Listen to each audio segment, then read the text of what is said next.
Make you proud. When the plane landed in New York, my heart was racing. The airport was massive, the air smelled different, cool and clean. English was everywhere in every direction. Everything moved so fast. As the taxi drove me through the city, I pressed my face close to the window, watching the tall buildings, the flashing billboards, the busy streets. I thought to myself, this is it. My new life starts right now. In those first few days, everything felt wonderful. The streets were full of energy. Restaurants from every country, people from every culture, food I had never tasted, technology I had only seen in movies.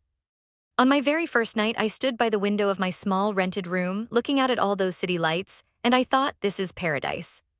But slowly, very slowly, small cracks started to appear in that beautiful picture. The first thing that hit me was money. I knew America was expensive, but I had no idea how expensive. The rent for my tiny room, just one bed, one small table, and a cupboard, was more than my father's entire monthly salary. Food was costly. A bus ticket was more than I had expected. Even a simple cup of coffee felt like a luxury. My savings disappeared faster than I could believe. I had to find a job. I got a part-time position at a small cafe.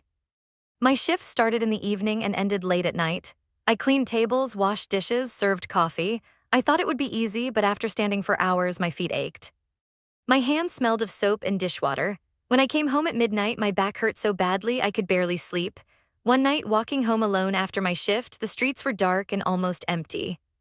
I could hear my own footsteps on the pavement. Every shadow made me nervous. Back in my homeland, people walked together at night, talking, laughing. Here, I felt completely alone. It was on one of those late nights that I saw something that broke my heart. A man was sitting on the sidewalk, wrapped in an old blanket. His hair was messy, his face tired. He looked up at me and said softly, "Do you have $1? I am hungry." I didn't have much myself, but I gave him the little change I had. He smiled weakly and whispered, "God bless you." After that night, I started noticing more and more. People sleeping under bridges, lying on sidewalks, using newspapers as blankets. I realized something important. Even in the land of dreams, there are people who have lost everything. Then came the loneliness. In my country, neighbors visit without asking. We eat together, we share stories. We celebrate festivals.